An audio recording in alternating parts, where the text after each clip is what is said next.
ठीक है जी।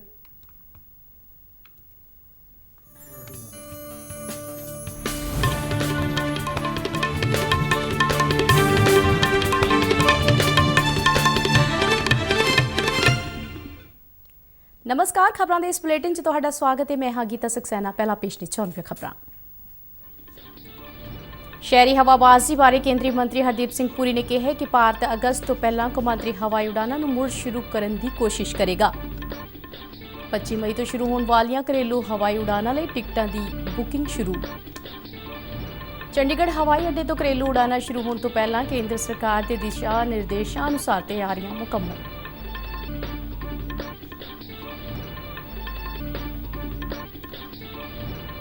ਭਾਰਤੀ ਰੇਲਵੇ ਵੱਲੋਂ ਹੁਣ ਤੱਕ 2600 ਸ਼੍ਰਮਿਕ ਵਿਸ਼ੇਸ਼ ਰੇਲ ਗੱਡੀਆਂ ਰਾਹੀਂ ਕੋਈ 36 ਲੱਖ ਪ੍ਰਵਾਸੀਆਂ ਨੂੰ ਉਹਨਾਂ ਦੇ ਗ੍ਰਹਿ ਸੂਬਿਆਂ ਤੱਕ ਪਹੁੰਚਾਇਆ ਗਿਆ। जो इंडियन रेलवेज में ਰੇਲਵੇ ਬੋਰਡ ਦੇ ਚੇਅਰਮੈਨ ਅਨੁਸਾਰ ਪਿਛਲੇ ਕੋਈ 4 ਦਿਨਾਂ ਤੋਂ ਰੋਜ਼ਾਨਾ ਔਸਤਨ 260 ਸ਼੍ਰਮਿਕ ਵਿਸ਼ੇਸ਼ ਰੇਲ ਗੱਡੀਆਂ ਚਲਾਈਆਂ ਗਈਆਂ।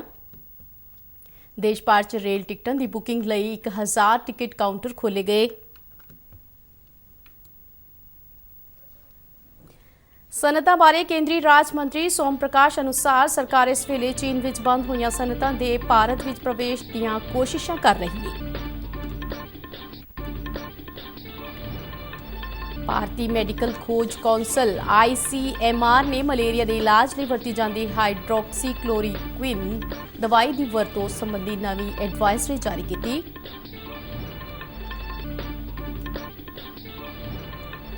ਭਾਰਤ ਵਿੱਚ ਕੋਰੋਨਾ ਵਾਇਰਸ ਦੀ ਪੁਸ਼ਟੀ ਵਾਲੇ ਮਰੀਜ਼ਾਂ ਦੀ ਗਿਣਤੀ 1,25,000 ਤੋਂ ਪਾਰ ਹੋਈ।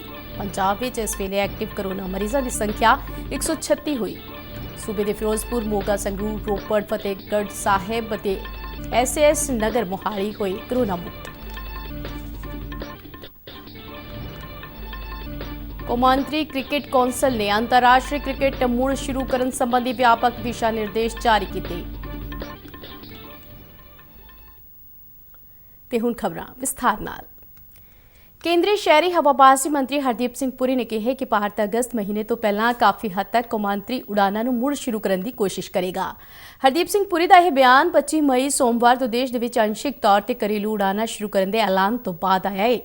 ਅੱਜ ਫੇਸਬੁੱਕ ਤੇ ਲਾਈਵ ਸੈਸ਼ਨ ਦੌਰਾਨ ਹਵਾਬਾਜ਼ੀ ਮੰਤਰੀ ਨੇ ਕਿਹਾ ਕਿ ਜੇ ਪੂਰਨ ਤੌਰ ਤੇ ਨਹੀਂ ਤਾਂ ਘੱਟੋ ਘੱਟ ਚੰਗੀ ਖਾਸੀ ਗਿਣਤੀ ਵਿੱਚ ਅੰਤਰਰਾਸ਼ਟਰੀ ਹਵਾਈ ਸੇਵਾਵਾਂ ਅਗਸਤ ਜਾਂ ਸਤੰਬਰ ਤੋਂ ਪਹਿਲਾਂ ਸ਼ੁਰੂ ਕੀਤੇ ਜਾਣ ਬਾਰੇ ਉਹ ਆਸਵੰਦ ਨੇ। ਉਹਨੇ ਕਿਹਾ ਕਿ ਉਹ ਇਸ ਵਾਸਤੇ ਇੱਕ ਨਿਸ਼ਚਿਤ ਤਾਰੀਖ ਤਾਂ ਨਹੀਂ ਦੇ ਸਕਦੇ, ਪਰ ਇਹ ਸਭ ਕੁਝ ਸਥਿਤੀ ਤੇ ਨਿਰਭਰ ਕਰੇਗਾ। The situation eases or improves and we are in a position to make arrangements. So far Vande Bharat has moved very well. I'm confident that domestic flights, when they start on Monday, they will also proceed well. But so my answer to that question is, why August, September? Let us at least in this interaction say that we must have a more ambitious goal. Why not start by June middle or end June or July? ਵੱਖ-ਵੱਖ ਹਵਾਈ ਸੇਵਾ ਕੰਪਨੀਆਂ ਨੇ 25 ਮਈ ਤੋਂ ਮੁੜ ਸ਼ੁਰੂ ਹੋਣ ਵਾਲੀ ਘਰੇਲੂ ਉਡਾਨ ਸੇਵਾ ਲਈ ਕਮਰ ਕੱਸ ਲਈ ਹੈ। ਅੱਜ ਤੋਂ ਇਹਨਾਂ ਕੰਪਨੀਆਂ ਵੱਲੋਂ ਟਿਕਟਾਂ ਦੀ ਬੁਕਿੰਗ ਸ਼ੁਰੂ ਕਰ ਦਿੱਤੀ ਗਈ। ਕੰਪਨੀਆਂ ਨੇ ਆਪਣੀਆਂ ਵੈਬਸਾਈਟਾਂ ਤੋਂ ਬੁਕਿੰਗ ਬਾਰੇ ਜਾਣਕਾਰੀ ਉਪਲਬਧ ਕਰਵਾਈ ਹੈ। ਏਅਰ ਇੰਡੀਆ ਵੱਲੋਂ ਅਗਲੇ 3 ਮਹੀਨਿਆਂ ਲਈ ਹਰ ਹਫ਼ਤੇ 8,000 ਤੋਂ ਵੱਧ ਘਰੇਲੂ ਉਡਾਨਾਂ ਚਲਾਈਆਂ ਜਾਣਗੀਆਂ। ਸ਼ਹਿਰੀ ਹਵਾਬਾਜ਼ੀ ਮੰਤਰਾਲਾ ਨੇ ਕਿਹਾ ਕਿ ਘਰੇਲੂ ਉਡਾਨ ਸੇਵਾਵਾਂ ਲਈ ਘੱਟੋ-ਘੱਟ ਤੇ ਵੱਧ ਤੋਂ ਵੱਧ ਕਿਰਾਇਆ ਸੀਮਾ ਤੈਅ ਕਰ ਦਿੱਤੀ ਗਈ ਹੈ। ਕੋਵਿਡ-19 ਕਾਰਨ ਲੱਗੇ ਲਾਕਡਾਊਨ ਕਰਕੇ ਹਵਾਈ ਸੇਵਾਵਾਂ ਮੁਲਤਵੀ ਕਰ ਦਿੱਤੀਆਂ ਗਈਆਂ ਸਨ ਅਤੇ ਹੁਣ ਤੱਕ ਕੋਈ 2 ਮਹੀਨੇ ਦੇ ਵਕਫੇ ਤੋਂ ਬਾਅਦ ਇਹ ਮੁੜ ਸ਼ੁਰੂ ਹੋਣਗੀਆਂ। ਸਰਕਾਰ ਵੱਲੋਂ ਸ਼ੁਰੂਆਤੀ ਪੱਧਰ ਤੇ 1/3 ਹਵਾਈ ਸੇਵਾਵਾਂ ਸ਼ੁਰੂ ਕਰਨ ਦੀ ਆਗਿਆ ਦੇ ਦਿੱਤੀ ਗਈ ਹੈ।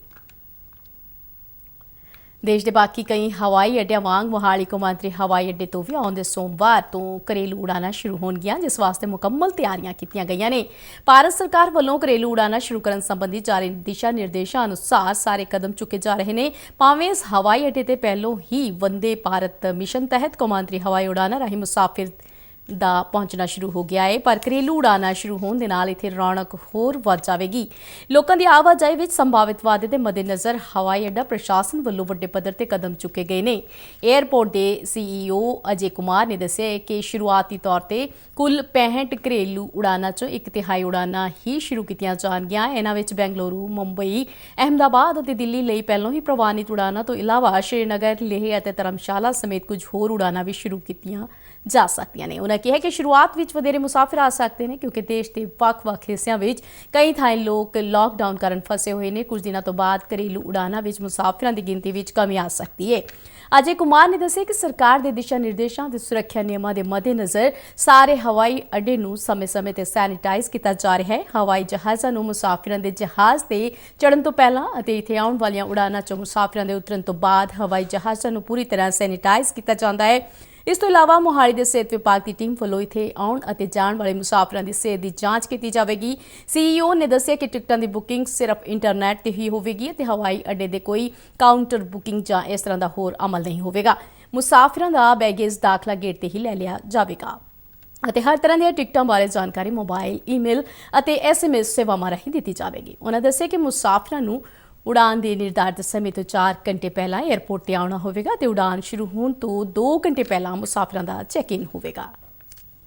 65 फ्लाइट के करीब थे, तो शुरू में 20 से 22 फ्लाइट हम शुरू करेंगे और धीरे धीरे करके ग्रेजुअली इंक्रीज होती चली जाएंगी based on market demand, airline convenience and availability of fleet and all those things. अभी तो ये जो यहाँ से उड़ान जो चलेंगी, दिल्ली चलेंगी, बॉम्बे चलेंगी, बेंगलोर चलेगी, अहमदाबाद चलेंगी, जो ये डेस्टिनेशंस कनेक्टेड थे, अभी हमारे पास जो कनेक्शंस हैं श्रीनगर, लेह ये कनेक्ट हो रहे हैं, धर्मशाला कनेक्ट हो रहा है और जैसा मैंने आपको बताया कि अहमदाबाद, मुंबई, बेंगलोर ये कनेक्शंस कंफर्म हो गए। बाकी अभी शेड्यूल आ रहे हैं और लेट इवनिंग तक सारे शेड्यूल पता लगेंगे और क्या थोड़ा सा क्या होगा। ਭਾਰਤੀ ਰੇਲਵੇ ਵੱਲੋਂ ਪ੍ਰਵਾਸੀ ਕਾਮਿਆਂ ਨੂੰ ਉਹਨਾਂ ਦੇ ਪਿਤਰੀ ਸੂਬਿਆਂ ਤੱਕ ਪਹੁੰਚਾਉਣ ਲਈ ਹੁਣ ਤੱਕ 2600 ਵਿਸ਼ੇਸ਼ ਸ਼੍ਰਮਿਕ ਰੇਲ ਗੱਡੀਆਂ ਚਲਾਈਆਂ ਗਈਆਂ ਨੇ। ਰੇਲਵੇ ਬੋਰਡ ਦੇ ਚੇਅਰਮੈਨ ਵਿਨੋਦ ਕੁਮਾਰ ਯਾਦਵ ਨੇ ਪ੍ਰੈਸ ਕਾਨਫਰੰਸ ਦੌਰਾਨ ਦੱਸਿਆ ਕਿ ਹੁਣ ਤੱਕ 36 ਲੱਖ ਯਾਤਰੀਆਂ ਨੂੰ ਉਹਨਾਂ ਦੇ ਗ੍ਰਹਿ ਸੂਬਿਆਂ ਤੱਕ ਭੇਜਿਆ ਗਿਆ ਹੈ ਤੇ ਰੇਲਵੇ ਵੱਲੋਂ ਕਈ ਸੂਬਿਆਂ ਵਿੱਚ ਵੀ ਰੇਲ ਸੇਵਾ ਮੁਹੱਈਆ ਕਰਵਾਈ ਗਈ ਹੈ, ਜਿਸ ਰਾਹੀਂ 10 ਲੱਖ ਯਾਤਰੀ ਅਤੇ ਆਪਣੇ ਪਿਤਰੀ ਟਿਕਾਣੇ ਤੱਕ ਪਹੁੰਚੇ ਨੇ। ਉਹਨਾਂ ਦੱਸਿਆ ਕਿ ਯੂਪੀ ਅਤੇ ਬਿਹਾਰ ਲਈ 80% ਸ਼੍ਰਮਿਕ ਰੇਲਾਂ ਚਲਾਈਆਂ ਗਈਆਂ। ਯਾਦਵ ਨੇ ਦੱਸਿਆ ਕਿ ਮਜ਼ਦੂਰਾਂ ਦੀ ਨਿਕਾਸੀ ਨੂੰ ਧਿਆਨ ਵਿੱਚ ਰੱਖਦਿਆਂ ਰੇਲਵੇ ਵੱਲੋਂ ਪਿਛਲੇ 4 ਦਿਨਾਂ ਤੋਂ ਰੋਜ਼ਾਨਾ ਔਸਤਨ 260 ਸ਼੍ਰਮਿਕ ਰੇਲ ਗੱਡੀਆਂ ਚਲਾਈਆਂ ਜਾ ਰਹੀਆਂ ਨੇ। ਉਹਨਾਂ ਦੱਸਿਆ ਕਿ ਦੇਸ਼ ਭਰ 'ਚ ਰੇਲ ਟਿਕਟਾਂ ਦੀ ਬੁਕਿੰਗ ਲਈ 1000 ਟਿਕਟ ਕਾਊਂਟਰ ਖੋਲ੍ਹੇ ਗਏ ਨੇ। ਉਹਨਾਂ ਦੱਸਿਆ ਕਿ ਰੇਲਵੇ ਸਟੇਸ਼ਨਾਂ ਤੇ ਰੇਲਾਂ ਦੇ ਵਿੱਚ ਸਰੀਰਕ ਦੂਰੀ ਦੇ ਨਿਯਮਾਂ ਨੂੰ ਯਕੀਨੀ ਬਣਾਇਆ ਜਾ ਰਿਹਾ ਹੈ। ਰੇਲਵੇ ਦੇ ਕੋਵਿਡ ਕੋਚਾਂ ਬਾਰੇ ਜਾਣਕਾਰੀ ਦਿੰਦਿਆਂ ਉਹਨਾਂ ਕਿਹਾ ਕਿ 50% ਕੋਚਾਂ ਨੂੰ ਸ਼੍ਰਮਿਕ ਰੇਲਾਂ ਵਿੱਚ ਵਰਤਿਆ ਗਿਆ ਹੈ, ਜਦਕਿ 50% ਲੋੜ ਪੈਣ ਤੇ ਵਰਤੋਂ ਦੇ ਲਈ ਵਾਧੂ ਰੱਖੇ ਗਏ ਨੇ। ਰੇਲਵੇ ਵੱਲੋਂ ਮਜ਼ਦੂਰਾਂ ਨੂੰ ਭੋਜਨ ਦੇ 47 ਲੱਖ ਪੈਕੇਟ ਮੁਫਤ ਉਪਲਬਧ ਕਰਵਾਏ ਗਏ ਨੇ। जो इंडियन रेलवेज ने इनिशिएटिव्स लिए हैं ड्यूरिंग कोविड-19 उसके बारे में एक प्रस्तुति करूंगा। सबसे पहले जो श्रमिक स्पेशल ट्रेन के बारे में जैसे पुण्या ने बताया कि 1 मई को भारत सरकार ने लॉकडाउन के दौरान ही ये निर्णय लिया कि जो हमारे श्रमिक भाई बहन हैं उनको हम रेलों के द्वारा उनके गंतव्य स्थान तक पहुंचाएं और इसके लिए राज्य सरकारों से समन्वय स्थापित करके रेलवे ने अपने नोडल ऑफिसर से अपॉइंट किए, राज्य सरकारों ने अपने नोडल ऑफिसर से अपॉइंट किए और एक जो एलाबोरेट सोशल डिस्टेंसिंग का प्रोटोकॉल है, हाइजीन का प्रोटोकॉल है और स्क्रीनिंग का प्रोटोकॉल है, जिससे कि वो केवल एसिम्प्टोमेटिक लोग ही ट्रेवल करें और जो भी ट्रेवल करें वो फेस मास्क लगा के ट्रेवल करें। ये सब सारा प्रोटोकॉल फॉलो करते हुए हमने 1 मई 2020 जो कि श्रमिक दिवस भी होता है उस दिन श्रमिक स्पेशल ट्रेन स्टार्ट की थी। और ਮੋਹਾਲੀ ਰੇਲਵੇ ਸਟੇਸ਼ਨ ਤੋਂ ਅੱਜ 1600 ਪ੍ਰਵਾਸੀ ਮਜ਼ਦੂਰਾਂ ਨੂੰ ਲੈ ਕੇ ਸ਼੍ਰਮਿਕ ਵਿਸ਼ੇਸ਼ ਰੇਲ ਗੱਡੀ ਬਿਹਾਰ ਤੇ ਪਾਗਲਪੁਰ ਲਈ ਰਵਾਨਾ ਹੋਈ। ਰੇਲ ਗੱਡੀ ਵਿੱਚ ਚੜ੍ਹਨ ਤੋਂ ਪਹਿਲਾਂ ਪ੍ਰਵਾਸੀ ਮਜ਼ਦੂਰਾਂ ਦੀ ਸਿਹਤ ਪ੍ਰੋਟੋਕੋਲ ਅਨੁਸਾਰ ਡਾਕਟਰੀ ਜਾਂਚ ਕੀਤੀ ਗਈ। ਪ੍ਰਸ਼ਾਸਨ ਵੱਲੋਂ ਪ੍ਰਵਾਸੀਆਂ ਖਾਸ ਕਰਕੇ ਮਹਿਲਾਵਾਂ, ਬਜ਼ੁਰਗਾਂ ਅਤੇ ਬੱਚਿਆਂ ਨੂੰ ਭੋਜਨ ਦੇ ਪੈਕੇਟ, ਪਾਣੀ ਅਤੇ ਬਿਸਕੁਟ ਆਦਿ ਦੇ ਕੇ ਗੱਡੀ ਵਿੱਚ ਚੜਾਇਆ ਗਿਆ। ਪ੍ਰਵਾਸੀ ਮਜ਼ਦੂਰਾਂ ਨੇ ਉਹਨਾਂ ਦੇ ਘਰੀਂ ਪਹੁੰਚਾਉਣ ਦੇ ਲਈ ਸਰਕਾਰਾਂ ਦਾ ਤਹਿ ਦਿਲੋਂ ਧੰਨਵਾਦ ਕੀਤਾ। ਇੱਕ ਨਵੀਂ ਪਹਿਲਕਦਮੀ ਤਹਿਤ ਮੋਹਾਲੀ ਦੇ 11 ਫੇਜ਼ ਸਥਿਤ ਸਿਵਲ ਡਿਸਪੈਂਸਰੀ ਦੇ ਸਟਾਫ ਵੱਲੋਂ ਪ੍ਰਵਾਸੀਆਂ ਨੂੰ ਹੋਮਿਓਪੈਥਿਕ ਇਮਿਊਨ ਬੂਸਟਰ ਦਵਾਈ ਵੰਡੀ ਗਈ। ਸਨਅਤਾਂ ਬਾਰੇ ਕੇਂਦਰੀ ਰਾਜ ਮੰਤਰੀ ਸੋਮ ਪ੍ਰਕਾਸ਼ ਨੇ ਕਿਹਾ ਕਿ ਚੀਨ ਵਿੱਚ ਕਾਫੀ ਸਾਰੀਆਂ ਸਨਅਤਾਂ ਦੇ ਬੰਦ ਹੋਣ ਤੋਂ ਬਾਅਦ ਭਾਰਤ ਸਰਕਾਰ ਇਹਨਾਂ ਸਨਅਤੀ ਇਕਾਈਆਂ ਨੂੰ ਭਾਰਤ ਵਿੱਚ ਲਿਆਉਣ ਦੀਆਂ ਕੋਸ਼ਿਸ਼ਾਂ ਵਿੱਚ ਹੈ। ਅੱਜ ਹੁਸ਼ਿਆਰਪੁਰ ਵਿੱਚ ਪੱਤਰਕਾਰਾਂ ਨਾਲ ਗੱਲਬਾਤ ਕਰਦਿਆਂ ਸੋਮ ਪ੍ਰਕਾਸ਼ ਨੇ ਕਿਹਾ ਕਿ ਸਰਕਾਰ ਚਾਹੁੰਦੀ ਹੈ ਕਿ ਭਾਰਤ ਸਨਅਤਾਂ ਲਗਾਉਣ ਦੇ ਲਈ ਇੱਕ ਆਕਰਸ਼ਕ ਟਿਕਾਣੇ ਦੇ ਤੌਰ ਤੇ ਵਿਕਸਿਤ ਹੋਵੇ। ਉਹਨੇ ਕਿਹਾ ਕਿ ਇਸ ਮਕਸਦ ਲਈ ਸਿੰਗਲ ਵਿੰਡੋ ਸਿਸਟਮ ਸ਼ੁਰੂ ਕੀਤਾ ਗਿਆ ਹੈ। ਇਸ ਤੋਂ ਇਲਾਵਾ ਸਨਅਤ ਨੀਤੀ, ਨਿਵੇਸ਼ ਨੀਤੀ, ਵਪਾਰ ਨੀਤੀ ਸਮੇਤ ਵੱਖ-ਵੱਖ ਹੋਰ ਨੀਤੀਆਂ ਵਿੱਚ ਸੋਧ ਕੀਤੀ ਜਾ ਰਹੀ ਹੈ। ਉਹਨਾਂ ਦੱਸਿਆ ਕਿ ਸਰਕਾਰ ਸਾਰੇ ਹੀ ਸਰੋਕਾਰੀਆਂ ਨੂੰ ਨਾਲ ਲੈ ਕੇ ਚੱਲ ਰਹੀ ਹੈ ਤਾਂ ਜੋ ਲਾਕਡਾਊਨ ਤੋਂ ਬਾਅਦ ਦੇਸ਼ ਵਿੱਚ ਸਨਅਤੀਕਰਨ ਨੂੰ ਹੋਰ ਉਤਸ਼ਾਹਿਤ ਕਰਨ ਲਈ ਸਰਕਾਰ ਲੋੜੀਂਦੇ ਉਪਾਅ ਕਰ ਸਕੇ। ਲਗਾਤਾਰ ਸਾਡੀਆਂ ਮੀਟਿੰਗਾਂ ਹੁੰਦੀਆਂ, ਕੱਲ ਵੀ ਸਾਡੀ 4 ਘੰਟੇ ਵੀਡੀਓ ਕਾਨਫਰੰਸ ਚੱਲੀ ਹੈ। ਉਹਦੇ ਵਿੱਚ ਵੱਖ-ਵੱਖ ਖੇਤਰਾਂ 'ਚ ਅਸੀਂ ਕਿਵੇਂ ਦੁਨੀਆ 'ਚ ਉੱਭਰ ਕੇ ਅੱਗੇ ਆ ਸਕਦੇ ਹਾਂ, ਇਹਦੇ ਲਈ ਸਰਕਾਰ ਕੋਸ਼ਿਸ਼ ਕਰ ਰਹੀ ਹੈ। ਔਰ ਕਿਸ ਤਰ੍ਹਾਂ ਜਿੱਦਾਂ ਬਹੁਤ ਸਾਰੀਆਂ ਇੰਡਸਟਰੀਜ਼ ਚਾਈਨਾ 'ਚ ਬੰਦ ਹੋ ਰਹੀਆਂ, ਉਹਨਾਂ ਨੂੰ ਕਿਸ ਪਾਸੇ ਇੰਡਸਟਰੀ ਲੱਗ ਸਕੇ ਇਹਦਾ ਕੋਸ਼ਿਸ਼ ਕਰ ਰਹੇ ਨੇ। ਔਰ ਇਹ ਲਈ ਹਰ ਸੰਭਵ ਯਤਨ ਕੀਤਾ ਜਾ ਰਿਹਾ, ਚਾਹੇ ਬੰਗਲਾदेश ਹੋਵੇ, ਚਾਹੇ ਵੀਅਤਨਾਮ ਹੋਵੇ ਜਾਂ ਕੋਈ ਹੋਰ ਸਟੇਟ ਦੇਸ਼ ਜਿੱਥੇ ਇੰਡਸਟਰੀ ਬਹੁਤ ਹੀ ਸ਼ਿਫਟ ਹੋ ਰਹੀ ਹੈ, ਉਹ ਅਸੀਂ ਚਾਹੁੰਦੇ ਇੰਡੀਆ ਇੱਕ ਡੈਸਟੀਨੇਸ਼ਨ ਬਣੇ। ਸਭ ਤੋਂ Indian council of medical research ਨੇ ਮਲੇਰੀਆ ਦੇ ਇਲਾਜ ਲਈ ਵਰਤੀ ਜਾਂਦੀ ਦਵਾਈ ਹਾਈਡਰੋਕਸੀਕਲੋਰੋਕੁਇਨ ਦੀ ਵਰਤੋਂ ਸੰਬੰਧੀ ਨਵੀਂ ਐਡਵਾਈਜ਼ਰੀ ਜਾਰੀ ਕੀਤੀ ਹੈ। ਇਸ ਮੁਤਾਬਿਕ ਦਵਾਈ ਦੀ ਵਰਤੋਂ ਦਾ ਦਾਇਰਾ ਵਧਾਇਆ ਗਿਆ ਹੈ। ਐਡਵਾਈਜ਼ਰੀ ਮੁਤਾਬਿਕ ਕੋਵਿਡ-19 ਮਹਾਮਾਰੀ ਦੀ ਰੋਕਥਾਮ ਲਈ ਪਹਿਲੀ ਕਤਾਰ ਵਿੱਚ ਲੱਗੇ ਕੋਰੋਨਾ ਯੋਧਿਆਂ ਨੂੰ ਇਹ ਦਵਾਈ ਇਹਤਿਆਤੀ ਤੌਰ ਤੇ ਦਿੱਤੇ ਜਾਣ ਦੀ ਸਿਫਾਰਿਸ਼ ਕੀਤੀ ਗਈ ਹੈ। ਕੌਂਸਲ ਨੇ ਕਿਹਾ ਕਿ ਸਿਹਤ ਸੰਭਾਲ ਕਰਮਚਾਰੀਆਂ, ਸੀਮਿਤ ਜ਼ੋਨਾਂ ਵਿੱਚ ਤਾਇਨਾਤ ਅਮਲੇ ਅਤੇ ਸੁਰੱਖਿਆ ਲਈ ਤਾਇਨਾਤ ਪੁਲਿਸ ਕਰਮੀਆਂ ਵਿੱਚ ਕੋਰੋਨਾ ਵਾਇਰਸ ਦੇ ਲੱਛਣ ਵਿਖਾਈ ਨਾ ਦੇਣ ਤੇ ਵੀ ਹਾਈਡਰੋਕਸੀਕਲੋਰੋਕੁਇਨ ਦਿੱਤੀ ਜਾ ਸਕਦੀ ਹੈ। ICMR ਵੱਲੋਂ ਐਡਵਾਈਜ਼ਰੀ ਵਿੱਚ ਇਹ ਵੀ ਕਿਹਾ ਗਿਆ ਹੈ ਕਿ ਇਸ ਦਵਾਈ ਦੀ ਵਰਤੋਂ ਦੇ ਨਾਲ ਇਹ ਨਿਸ਼ਚਿਤ ਨਹੀਂ ਕੀਤਾ ਜਾ ਸਕਦਾ ਕਿ ਇਸ ਨੂੰ ਖਾਣ ਵਾਲਾ ਕੋਰੋਨਾ ਵਾਇਰਸ ਤੋਂ ਸੁਰੱਖਿਅਤ ਹੋ ਗਿਆ ਹੈ, ਬਲਕਿ ਇਸ ਦਵਾਈ ਦੀ ਵਰਤੋਂ ਤੋਂ ਬਾਅਦ ਵੀ ਸੁਰੱਖਿਆ ਸਾਵਧਾਨੀਆਂ ਵਰਤਣ ਦੀ ਲੋੜ ਹੋਵੇਗੀ। ਨਿਰਦੇਸ਼ਾਂ ਮੁਤਾਬਿਕ 15 ਸਾਲ ਦੀ ਉਮਰ ਤੋਂ ਘੱਟ ਬੱਚਿਆਂ, ਗਰਭਵਤੀ ਮਹਿਲਾਵਾਂ ਅਤੇ ਦੁੱਧ ਪਿਆਉਣ ਵਾਲੀਆਂ ਮਾਵਾਂ ਨੂੰ ਹਾਈਡਰੋਕਸੀਕਲੋਰੋਕੁਇਨ ਦਵਾਈ ਨਾ ਦੇਣ ਦੀ ਸਿਫਾਰਿਸ਼ ਕੀਤੀ ਗਈ ਹੈ।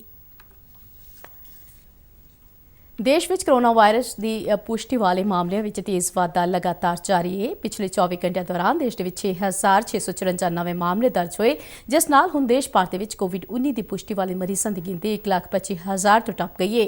ਕੇਂਦਰੀ ਸਿਹਤ ਮੰਤਰਾਲੇ ਦੇ ਇੱਕ ਅਧਿਕਾਰੀ ਨੇ ਨਵੀਂ ਦਿੱਲੀ ਵਿੱਚ ਦੱਸਿਆ ਕਿ ਪਿਛਲੇ 24 ਘੰਟਿਆਂ ਦੌਰਾਨ ਦੇਸ਼ ਦੇ ਵਿੱਚ ਕੋਵਿਡ-19 ਕਾਰਨ 137 ਮੌਤਾਂ ਹੋਈਆਂ, ਜਿਸ ਨਾਲ ਹੁਣ ਤੱਕ ਇਸ ਮਹਾਮਾਰੀ ਨਾਲ ਮਰਨ ਵਾਲਿਆਂ ਦੀ ਗਿਣਤੀ 3,720 ਤੱਕ ਪਹੁੰਚ ਗਈ ਹੈ।